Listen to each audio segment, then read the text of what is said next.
Welcome back to WION World is One. You're watching Speed News. I'm Vidur Kathuria. Let's get started.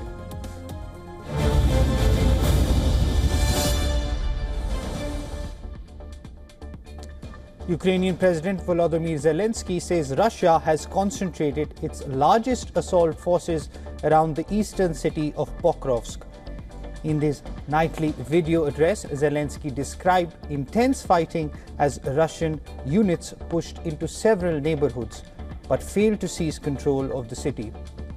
Ukraine's 7th Rapid Reaction Corps reported on social media that its troops have repelled 42 enemy attacks over the past 2 days. The corps said it has reinforced defensive positions with assault troops, artillery and drone units to hold the line in Pokrovsk.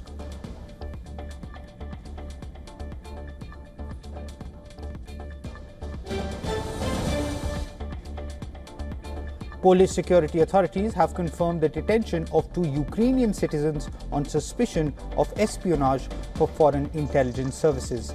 The suspects are accused of gathering information on Polish military personnel and critical infrastructure supporting Ukraine, allegedly receiving payment for their activities. This crackdown comes amid heightened tensions across Europe, especially among NATO's eastern flank nations, amid concerns over suspected Russian-backed sabotage and arson operations. Polish authorities say investigations are ongoing.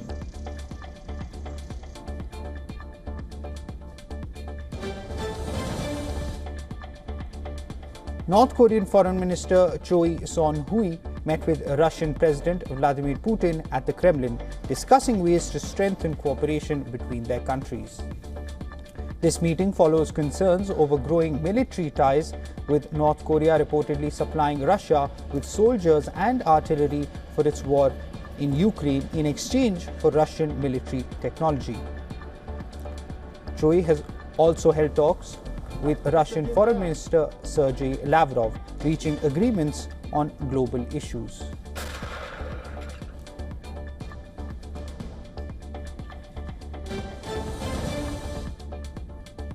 Hamas has handed over the remains of another deceased hostage to Israel. The Red Cross accompanied Hamas members inside Gaza areas still under Israeli military control to facilitate the search for bodies.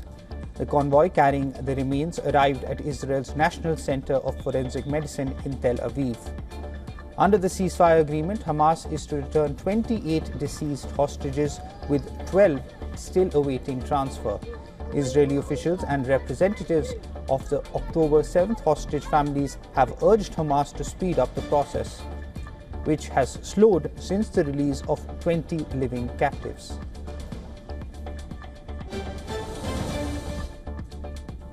Venezuela's vice president has said that energy agreements with Trinidad and Tobago should be cancelled, citing hostile actions by the island nation. The statement comes after Trinidad and Tobago began hosting a warship involved in a controversial campaign targeting Venezuelan speedboats allegedly carrying drugs to the United States. Tensions between the neighboring countries are rising as Caracas considers ending key energy deals.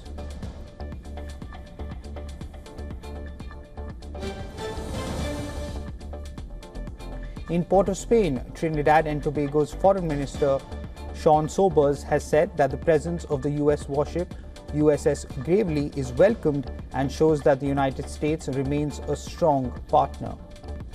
Venezuela has condemned the ship's arrival, calling it a dangerous provocation amid fears of possible attacks on its mainland.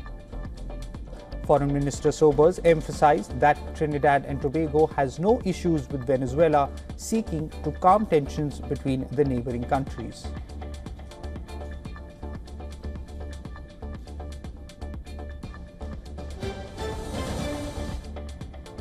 Taiwan's Ministry of National Defense reports that 10 sorties of Chinese PLA aircraft and 5 land vessels were detected operating around Taiwan.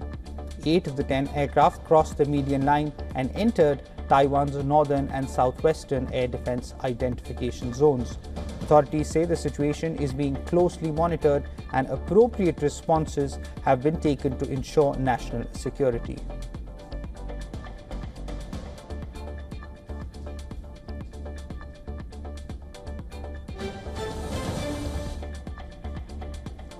US President Donald Trump and Japan's new Prime Minister Sanae Takaichi signed an agreement in Tokyo to secure rare earths, other critical minerals, and strengthen supply chains.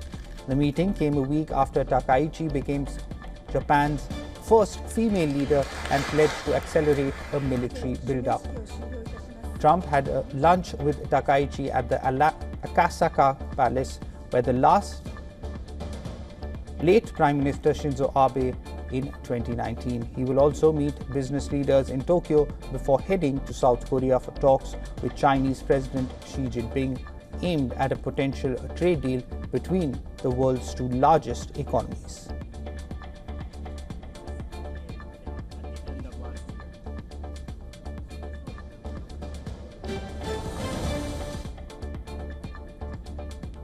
Former Brazilian President Jair Bolsonaro's lawyers have filed an appeal against his 27-year prison sentence.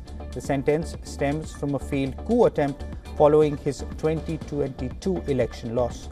They claim the Supreme Court ruling contains ambiguities, omissions, contradictions, and obscurities. Bolsonaro has been under house arrest since August, and Brazilian law allows him to remain free while appeals are pending. If his appeal is denied, he could still request to serve his sentence under house arrest due to health concerns.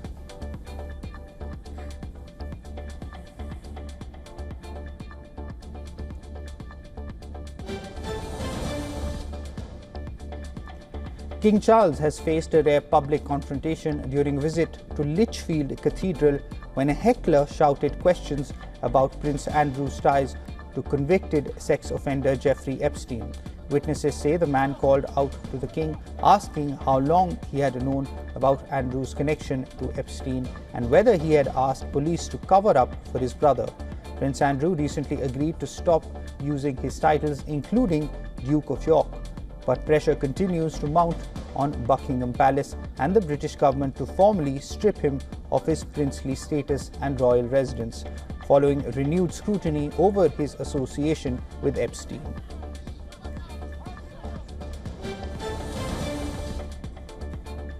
Cameroon's longtime leader Paul Biya has secured an 8th term, extending his rule to more than 4 decades. At 92, Biya is now the world's oldest head of state.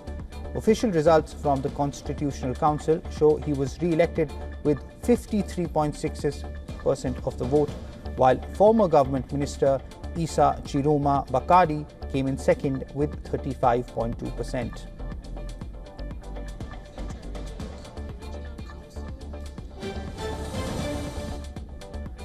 Ivory Coast President Alassane Ouattara has secured a 4th term in office following a commanding re-election victory.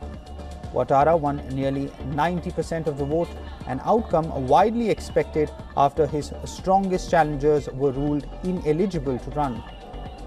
It marks Ouattara's 3rd consecutive decisive win, following the disputed 2011 election that triggered months of violence and left about 3,000 people dead. Since then, Ouattara has overseen a period of relative stability and steady economic growth in the world's biggest cocoa producer.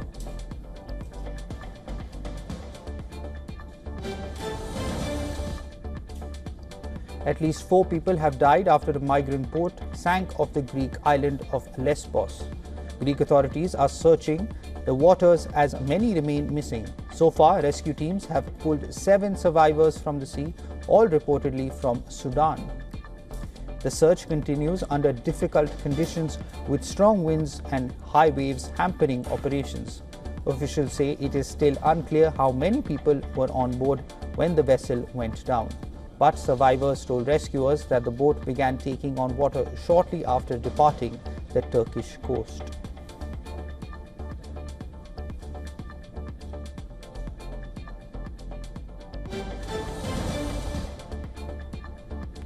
Prime Minister Narendra Modi has extended his heartfelt greetings as the 4-day festival of Chhath Puja concluded. In a tweet, he celebrated the tradition, highlighting the morning arghya offered to the sun god as the grand finale of the ritual. He also emphasized the festival's spiritual significance, thanking all the devotees who participated. PM Modi wished them the continued blessings of Chhati Maiya, hoping her divine grace would keep their lives bright and blessed.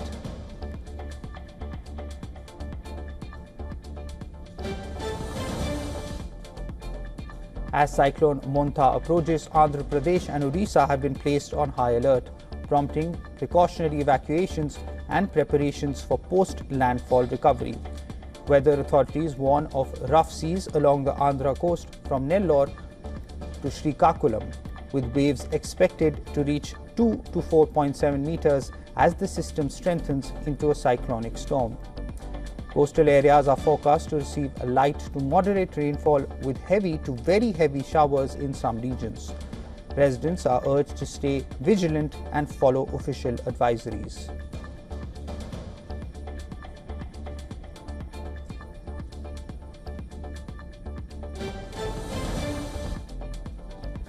Satellite images have captured the powerful eye of Hurricane Melissa churning with intense force as it barrels towards Jamaica.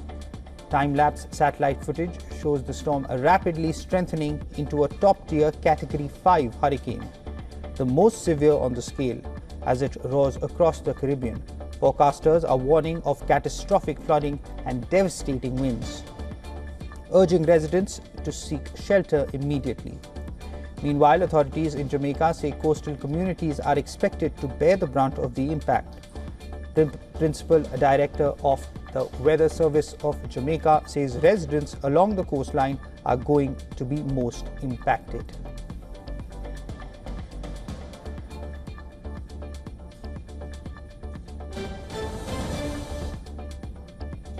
A 6.1 magnitude earthquake has struck western Turkey, with tremors felt as far away as Istanbul and other major cities. It was also felt in the popular tourist city of Izmir. Officials say there are no immediate reports of casualties and emergency teams are monitoring the situation.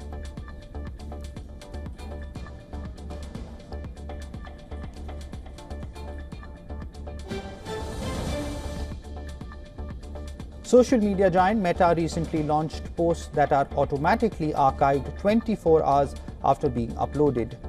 Dubbed Ghost Posts on its Threads app, mimicking a popular feature available on its other platforms. The feature is aimed at boosting usage, expanding options for users to share posts on the app, similar to the widely used Stories employed across Meta's Instagram and Facebook.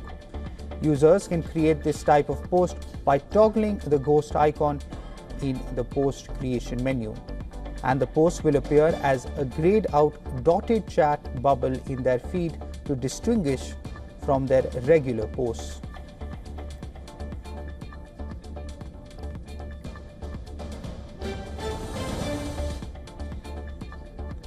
Meta Platforms CEO Mark Zuckerberg has appointed insider Vishal Shah to a key artificial intelligence-linked role, heading product management for AI products.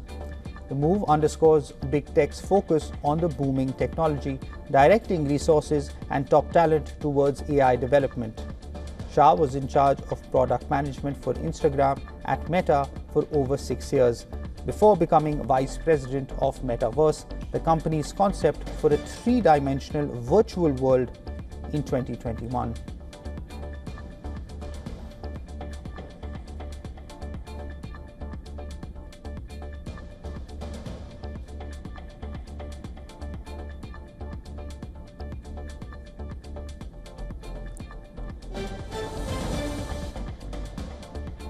Oil prices slipped on Tuesday, extending a two-day decline as plans by OPEC Plus to boost output offset optimism over a possible US-China trade deal.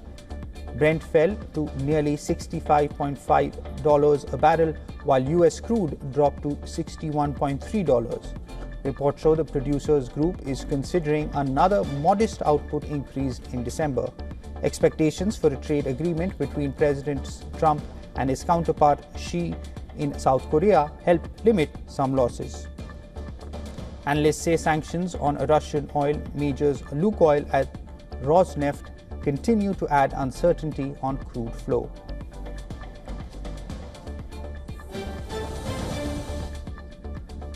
South Korea's economy expanded 1.2% in the September quarter, outpacing expectations of 0.9% and accelerating from 0.7% in the June quarter. The stronger activity was driven by robust consumer spending and a rebound in business investment. While exports rose modestly from global tech demand, the Bank of Korea said the economy remains resilient, though risks from weaker semiconductor sales and tariff uncertainty persist. Analysts expect full-year growth near 2%, supported by stabilizing inflation and steady export performance.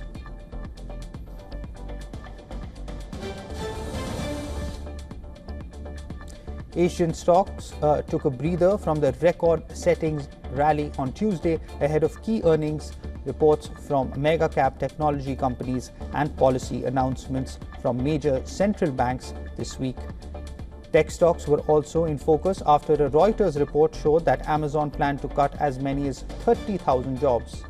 Japan's Nikkei 225 slipped but remained above 50,000. South Korea's Kospi led the regional losses, dropping more than 1%. Hong Kong Hang Seng Index and China's CSI 300 were down nearly 1%. Australia's S&P ASX 200 opened 0.3% lower. Analysts warn that policy uncertainty and weak export demand may weigh on the region's outlook in the months ahead.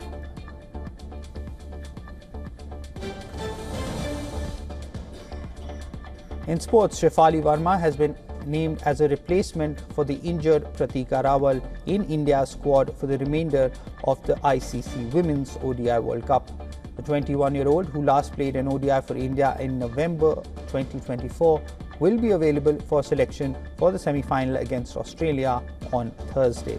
She was included after Pratika was ruled out of the tournament, with knee and ankle injuries sustained during India's final group stage match against Bangladesh.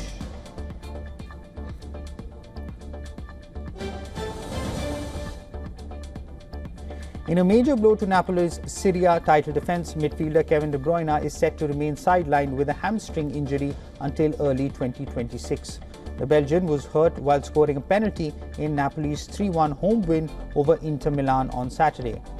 After converting his spot kick, the 34-year-old clutched his right thigh and limped off with the help of the club's medical staff. It was De Bruyne's fourth league goal of his first season in Italy since joining from Manchester City in the summer.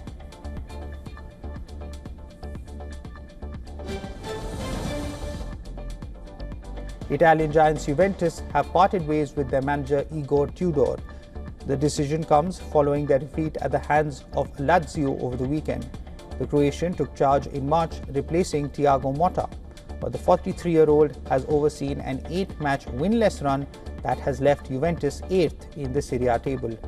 Sunday's loss to Lazio was their third consecutive defeat in all competitions. Juventus are 6 points behind leaders Napoli and have failed to win any of their last 5 league matches.